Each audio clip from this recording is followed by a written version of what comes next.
Welcome, welcome. Good morning, good afternoon, good evening to y'all out there. This is Chopping It Up Geek with your boy, Late Ill Kid, aka OneYoungsta, and my boy Avery. Hey, what's up, everybody? How y'all doing on this fine day? Yeah. Well, you know what it is. We about to get into it. All right, y'all, check it out. We are here to talk about something that is pretty interesting and I'm kind of hyped about. Recently, I'm sure you guys know, Supergirl has been canceled, sort of. CBS won't be hosting the show or carrying the show anymore, but the show is moving on and having a brand new life and a breath of fresh air on the CW. So we're going to talk about it right now. Good thing, is it a bad thing? Let's start off with you, Avery. Is this a good thing? Well, one, I think it's a good thing, especially because the show doesn't get canceled, a la Constantine. Yeah. Or what was the show with Michael Eaton that came on Fox? Something Human. Two good shows. Almost Human. Yeah. That was really good too.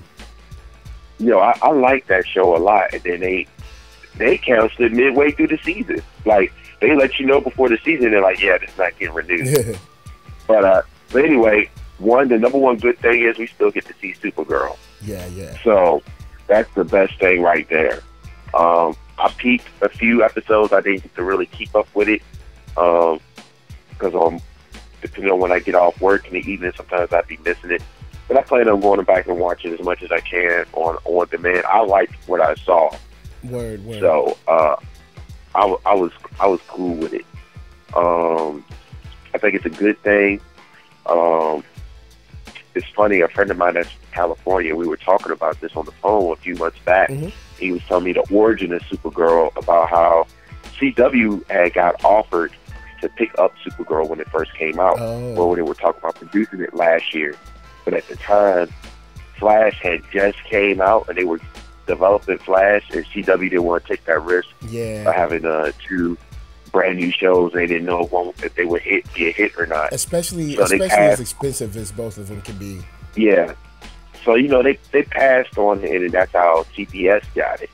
And, CBS, was doing that thing. My boy was like saying to me, and this was months back, he's like, if Supergirl doesn't continue on CBS, I can see it moving to CW because they originally had been pitched it. And I guess the head of CW, I don't know what their title's called, was saying they had regretted not picking up Supergirl, but at the time they were just making a safe decision. Yeah. And I mean, it's understandable. They have, board members and stuff they got to answer to, so you got to do what you got to do. Yeah. So it was funny. It was like almost like they were in a limbo about the show, because I kept seeing a couple of reports on like first, they have that certain time period where they announce what shows are going to get renewed, and Supergirl wasn't on the list. And people were speculating. And then at first they were speculating that Supergirl was going to get moved to the streaming service that CBS is trying to push. Oh, yeah. And then finally last week they said, hey, it's moving to CW. So I'm cool with that on I guess you say the administrative side of things, the production side of things. Word. And at first, when they first were saying Supergirl wasn't getting renewed, one of the things in one of the articles that I read, they said it was due to the expensive production cost. So that's why. But by going to CW, it'll take some of that cost off, because they'll move the production. When I read the article day before yesterday, the production's going to move to Vancouver, Canada, where everything else is basically made. Even your beloved Supernatural. Mm-hmm. I realized a lot of shows later were made in Vancouver. Stargate was made there. Smallville, Supernatural, of course, Flash, Green Arrow, and Legends of Tomorrow are there. Oh, yeah. So, I'm just happy. Word. Well, I feel, as someone, I've watched every episode, like, when it aired, because when this show came out, I decided to do a sketch for each and every episode. So on my Twitter, my Instagram, and all of that, I put out, one sketch per episode of Supergirl because I was so excited for it. I was so psyched. And I watched the show. I really enjoyed the tone because, we have a lot of superhero, genre content that tends to skew, kind of like darker and I guess you could say grittier or just more very, very serious. Yeah. And I feel like Supergirl provided this breath of fresh air that kind of gave some hope, gave some light to it. And it gave you a nice diverse look at a superhero and how they take on, their role in, in society and the world at large. Mm-hmm. So that the fact that it's staying alive is a good thing. The fact that it's also going over to CW is an even better thing because I think this will allow them the freedom and the ease to be able to just go on and roll her into the rest of the Arrow Flash universe and the Legends, continuity and stuff like that. Even if she stays on a different Earth, it'll be cool because she can always visit, or they might end up collapsing universes, into one or something like that. Yeah. You never know. Because it can always be a situation where Flash could be like, well, you know what, I could go get somebody, and that could be like really cool. So, I'm really interested to see how it turns out. How it shakes up what CW has going on. And I think on the real, I think it's a compliment, not only to CW, not only to the Arrow Flash universe, but I think it's a compliment to our kind of like superhero television in general, because I do think it's very important to have that kind of optimistic look at, like, even though she's fighting, villains and, she has to overcome things, she's still optimistic. She's not angry all the time. She's not one of those heroes like, and I like Arrow, but Arrow, he is very, very sullen. Yeah. And I think this it'll be a really great way to see these teams interact with each other, and I think she's in great hands with the Berlanti team is already running it, but now with I'm assuming there's probably going to be a little more freedom since she'll be kind of like at home on CW. So I definitely think it's an amazing thing. Now let me pitch this to you. What would you like to see from the next season of Supergirl, even though you've only seen a couple of episodes, and I guess I can't talk too much about it because since you haven't seen them all, but from what you've seen, what would you like to see from the next season? Before I go into that, I just wanted to piggyback off what you said a little bit. Her brightness, it brings a balance to the not the darkness, but the brooding type superhero. Yeah. And I never had no problem with that because I actually collected Supergirl in the mid 2000s. The series that had Brian Inger on there, and the one that started off with Michael Turner doing the covers and stuff. So I never. Oh, okay. I never. Because that spun out of the Superman Batman comic. Right? Yeah, her origin started out there, Okay. but then she spent out and got her own series after that. Right after that, and I was collecting her then. So I knew she wasn't a dark, brooding character. And so I was always fine with it, the way that the show was depicted. Now, back to what you said, I think just, continue developing her as a character and maybe developing her like her rogues gallery decently, if possible. I mean, I know they introduced some certain characters on there. What's his name? The guy that used to... Maxwell Lord is on there, and I like that. Yeah. I like that from what I saw from that. Yeah. So, did they have an episode with like a Bizzaro Supergirl or like a clone, or was it where she just turned Yeah. Okay. Yeah, it was a clone that Maxwell Lord made. Okay. Yeah, it's almost like he's serving as her version of Lex Luthor. Yeah. You know. So, but I've always liked the Bizzaro character.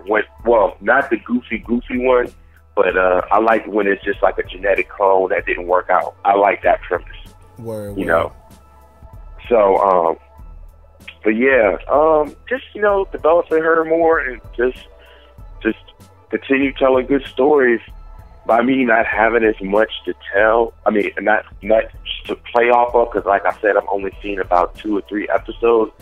I'm at a disadvantage, but I'm just hoping they continue developing her rogues gallery, because I feel with a character, good enemies and good rogues help develop and make the character better. Word. You know what I'm saying? And her supporting cast seems like they're pretty cool too. The guy that played, I'm happy that we got a black Jimmy Olsen.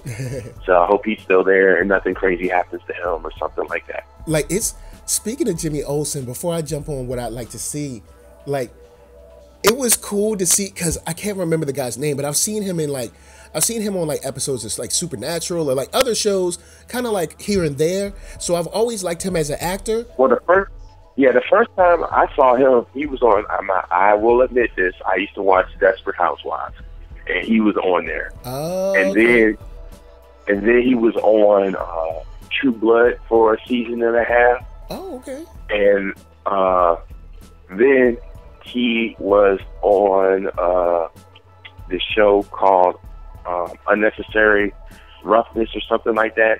He basically played, it was a show that came on USA.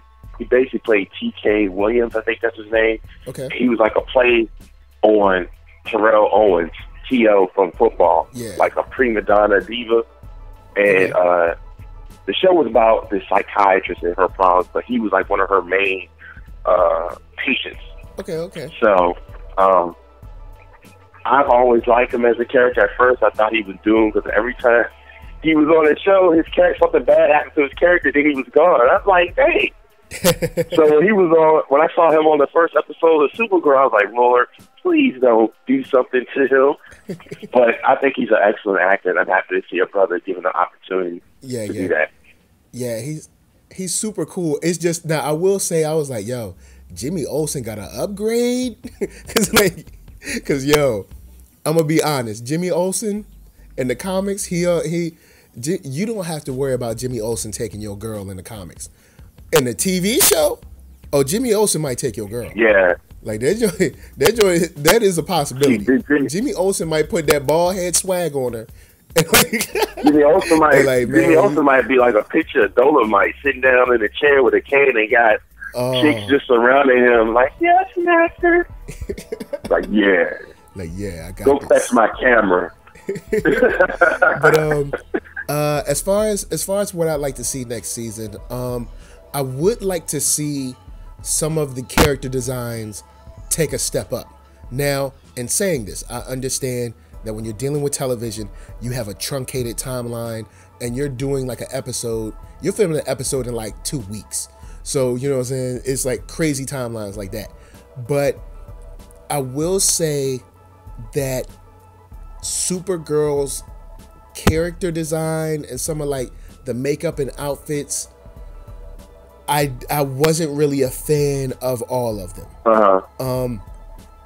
But I understood what they had to do and what they were trying to do, but I would have just liked to see it a little different. Like was she wearing the same, like for instance, I was asking real quick, was she wearing the same outfit all the time, civilian wise? Because like on Smallville, that was like one of my complaints. Clark always had like a... No, she rocks different colors. Oh, okay, because Clark always had on like a blue shirt, jeans, and his red jacket. I'm like, okay, I know y'all kind of want to have it as like a representative of the Superman suit, but y'all have the no suit rule, but this dude got to be wearing other clothes from time to time. So that when you said that, I was like wondering, like, oh, are they wearing... Okay, cool. No, I'm speaking more about the villains. Okay. For instance... Brainiac 8, what is it, Indigo, I think, what's her name is? Yeah, that's her name, Indigo. Indigo, they had her in these like these like red cornrows or something. It was just, and then like the body paint wasn't the greatest, and I would have rather, because I know she has to look weird, but I think you could have pulled it off another way. Red Tornado, even though I would like to see a step up, I don't think it's as bad as people made it out to be. I do think that Red Tornado, if made today, would look relatively similar. You know what I'm saying? Yeah. But I do think there's ways they could have like freshened it up. And when I say ways they could have freshened it up, I mean more about like his, I guess you could say headgear, if you want to call it that, and like his chest plate area just looked kind of. It just looked kind of TV, and I know that sounds stupid because it was on TV, but it's just, you know. I know what you mean by that. Sometimes some stuff on TV looks real low budget, low together. But at the same time, I know that this is the first season, and that's how first seasons roll. You know what I'm saying? Yeah. So that's why I was like, you know, this is some of the stuff that I want to see coming up on the next season, because I'm kind of like, they got me, and I'm interested. I like Cat Grant. I think she's a great, I think she's turning out to be a great, I don't know if the term would be mentor, maybe, you know, like sort of like, I guess like a mentor / friend. I really like Jimmy Olsen's character. And I know this sounds weird, but I even like I'm trying to think of Jimmy Olsen's ex-girlfriend's dad, who is like the general that's like the, I guess like the general of the DOD or something like that. Yeah. You know, the military always has to come and get involved in some way. Yeah. So I like him too. But what about Martian Manhunter? Oh, I was about to get to that. Oh, my bad. Okay. All right. We on the same wavelength. Okay. So like, and then one thing I would like to definitely see continue is the introduction of just like the more outlandish characters, because never in my life would I have thought I would see Martian Manhunter on TV. Like never. I would have never thought that. But then, well, he was on there before on well, you didn't watch Smallville, but he was on. Yeah, he was played by Mario Van Peebles. What? I didn't get to see. Yeah, Mario Van Peebles played Martian Manhunter. Wow. But see, the only thing about Smallville I didn't like is some of the characters, even though they had the no capes rule, the characters didn't reveal their true costume all the time. So he just always had this big, long, black trench coat, kind of like the detective style. So yeah, that ain't Martian Manhunter. But his eyes would glow. His eyes would glow red. And he did tell him that he was from Mars and his name was John Jones. So you kind of knew, oh, dang, that's the Martian Manhunter. That ain't the same. I had a question. Is the Martian Manhunter, is his human form black? Yeah. Is he African American or white? Yeah, he's black. Okay, I couldn't remember. Because I didn't get to see the episode with him yet. Like, I've got to go back, like I said. Yeah, he's the guy who's in charge, or I guess the chief officer or whatever of the DEO, the DEO. Yeah. That Supergirl and her sister work at. Well, I guess Supergirl doesn't really work there. I mean, I guess she's like an independent contractor or whatever, but you know what I mean. Yeah. Yeah. Yeah. like she kind of just, you know, she's not on payroll, but you know, she gets checks. She consults. Yeah. But yeah, like I like the connection with her sister, and I was really enjoying the connection with her mother / aunt, who, like, for the scenes that she was given, really played a believable, like, you know, I felt like they were family. You know what I'm saying? Yeah. So that's what I'd love to see from season 2. Just the suits or the character design step up and just continue to push that kind of like the I guess the boundaries of like the more weirder characters. Yeah. Because Superman, since he deals in space, I mean, you know, like Mongol and all that, like, you know, there's some weird guys. Yeah. You know what I'm saying, that like Superman deals with. Now I would like, for things that I would like them to figure out what they want to do, is they need to figure out what they want to do with Superman. And I've watched this show, and as I've watched this show, about every other episode, or maybe every third episode, I would turn to my wife and say, this is the problem with having a Supergirl show. And the reason I would say that is because with the super hearing, like, Kara could technically talk to Clark all day. Like, she doesn't need to, like, text him or email him or, like, you know, chat him on email or whatever. Also, there's no way that her big cousin is going to let her be in danger, at least not all alone. There's no way. So there's a couple of episodes where they run into situations where I'm like, there's no way Clark wouldn't just come through and help her out. You know what I'm saying? Or send, like, you know, or at least, you know, come by and give her encouragement, or like speak to her through super hearing or something. But, you know, that's a small thing when you have a show that has really, really entertained me. Especially when she goes all out with the I-beams and stuff. That blows my mind every time I see it. I'm like, oh, it's so cool. But, and I know it's probably a simple effect for the people that make it, but I'm like, that's cool. So, but I'm trying to think now. Have you seen the crossover episode with Flash and Supergirl? Have you seen that? No, I didn't get to see that. I was trying to, but, you know, I guess that opens the door for more crossover with the other characters, and maybe Flash again. Okay, now, with that said, since you haven't seen it, what is something that you would like to see from a crossover with Flash, and something that you would like to see from a crossover with Arrow? I'm going to just get greedy with you. I would love to see a crossover with the whole kit and caboodle. You know what I'm saying? Well, I guess, yeah. Like, have something world-crushing that affects every show. I mean, that probably won't happen this season, but maybe more next season with Supergirl, because they would have to figure out something that it could happen this season possibly, but since CW has all 4 of those shows under the same umbrella now, we could have almost like in the comic books where you have kind of like a maxi series storyline. You know what I mean? Where it's thread across several books, not the extra filler book stuff, but like just a main storyline that would run through certain books. You know what I mean? Well, like it could start off in Arrow or something, then part 2 continues in Flash, then part 3's in Legends of Tomorrow, and then part 4 ends in Supergirl, or they have a special just collabo episode that ends it. You know what I mean? Cool. That would be cool to see. But maybe have her meet up with Arrow. Maybe so some of her. I mean, they've already kind of played on this with Flash. You know, the brighter, smiley hero versus the dark, brooding hero. And they compare notes and like this, that, and the third.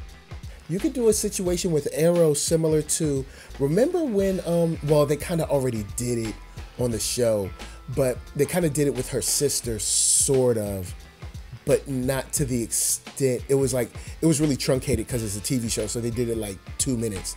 But a situation where, you know, she's depowered for whatever reason, and kind of like Superman when he was depowered, and Batman had to actually like teach him how to fight, because, you know, Superman never really had to fight. It's like, dude, I can like lift the weight of the world if I want. You know what I'm saying? Like, so, like, why should I learn how to fight? And like when he lost his powers, you know, that was pretty dope. Like, kind of like seeing him like learn how to actually like technically fight. You know what I'm saying? So that could be a possibility. That could be, and then you got Vixen running around. Like, there's just so much. There's so much great stuff, which leads me into. I have a question about Vixen. Has Vixen been like a live action character? Yeah. You know, they had started off as that animated web series first. Yeah, she's been. I knew they were. She's been on Arrow this season. Oh, okay. All right. Cool. Yeah, man. Yo, look, the casting is top quality. Okay. I'll just say that. But see, like, yeah, you definitely got to peep that. I think you'll like that episode. Maybe she might have to fight a supernatural character now. Bring your boy back, Hellblazer. Yeah, man. I'm definitely. I'm liking the fact that it's CW and maybe we'll do another episode about a pitch that Chris and I were talking about as far as like DC is concerned and all, but I won't go too far. But I'll just say DC is doing very well on television. And they've got so many. They always do well on television. They're doing like for the most part. They've got a lot going on in CW, and CW is just like, man, when you look at it, it's like just the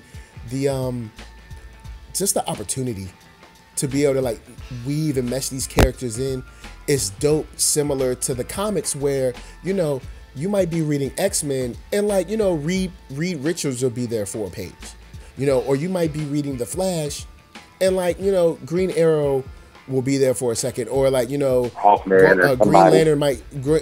Lantern might show up for like a page or two and then just disappear, and like it's like that interwoven relationship that I enjoy. Because in all honesty, even to women that don't understand, comic books is just soap operas for men. You know what I'm saying? It's soap operas for boys. I thought that was the WWF, WWE. Well, I mean that too, but at the same time, they don't really get to speak as much as they do on the comics. Like on the WWE, you just get that like pre-fight, like you don't know what you're walking into, brother, and then that's it. And that's pretty much it. But on the real, like comic books are more deeper than that. Yeah, I mean, you got some comics that are really psychologically just there that. Like look at Dark Knight Returns. I don't want to get too much off. When they were drawing Dark Knight Returns, the Dark Knight Returns back in the 80s and stuff, they were showing people with mullets and piercings and crazy stuff and people being just so cold. And then you look into the future now, look at what you see. Yeah. In real life. I'm not saying that comics aren't deep or don't get deep. What I'm talking about is comics are soap operas for men, because they are. Think about it. Think it's in soap operas. Everybody dates everybody. People die, they come back. The stories go on forever and ever and ever. It's a soap opera. It's a different style of it, but it's still a soap opera. I mean, look at the X-Men. Look at the X-Men. It's a soap opera. It's a serial storyline. It's a soap opera. Now, I mean, the stakes might be higher. The stakes are probably higher than the show Dallas or something like that. But I mean, it's still. I mean. Yeah. I can see where the comparison is. It's also the easiest way to explain it to someone who isn't into it. You know what I'm saying? Yeah. When women are like, when women are like, I don't get why you're into this, and it's like, well, do you like Days of Our Lives, or do you like Dallas, or do you like Young and the Restless? Well, New Mutants, if you strip away their powers, it's kind of like Young and the Restless. Mm-hmm. And like you got these good-looking kids just together all the time, like going through life, going through issues or something. So I mean, it's pretty cool, and that's the interconnected relationship which I'm excited for in the coming the coming seasons of CW/Berlanti Productions or whatever, because I think we're gonna get stuff where you're on Flash and you see Constantine for a second, you know what I'm saying, or you're on Supergirl and someone mentions Vixen and she's like, what is a Vixen or something like that, you know what I'm saying? Yeah. Or vice versa, and I'm pretty excited for. I'm hyped to see what they're gonna get ready to do. I have another quick thing to add that speaks exactly to what you're talking about.